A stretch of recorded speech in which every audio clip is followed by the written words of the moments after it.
আজ অনেকদিন পরে সকল বন্ধু মিলে একসঙ্গে ঘুরতে এলাম। আসসালামু আলাইকুম এভরিওয়ান। তো আমরা এখন সকল মিলে বন্ধু টোটোতে চেপে পড়েছি। এখন আমরা সকল মিলে চলে এসেছি এখন NH12 এর দিকে।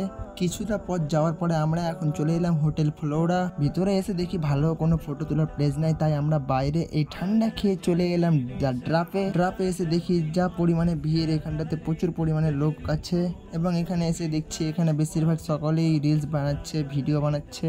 তারপরে আমরা চলে এলাম এই মিনি পার্কে এবং আমার বন্ধু রোহিত সে আপনার এখানটাতে খেলা করতে শুরু করে দিল। তাকে খেলতে দেখে আমার আরো সকল বন্ধুরাও খেলতে শুরু করে দিল। এরপরে আমরা একটু উঁচুতে চলে এলাম ফটোশুট করার জন্য। এই উঁচু থেকে ড্রাপ রেস্টুরেন্টটা দেখতে অসাধারণ, খুব সুন্দর লাগছে। ওই রেস্টুরেন্টে কিছু না খেয়ে আমরা এখন সকল মিলে চলে এলাম জান্নাত রেস্টুরেন্টে। আমরা এখন সকল মিলে বসে পড়েছি এবং আমরা খাবার অর্ডার দিয়ে দিয়েছি খাপসা রাইস, যেটা বিরিয়ানির মতন কিন্তু বিরিয়ানি না। এরপরে আমরা সকল মিলে চলে এলাম রঘুনাথগঞ্জ ম্যাকেনজিতে স্পেশাল লাস্সি খেতে। আজকের ভিডিওটা এখান থেকে ভালো লাগলে লাইক সাবস্ক্রাইব নিশ্চয়ই করে দিও। বাই।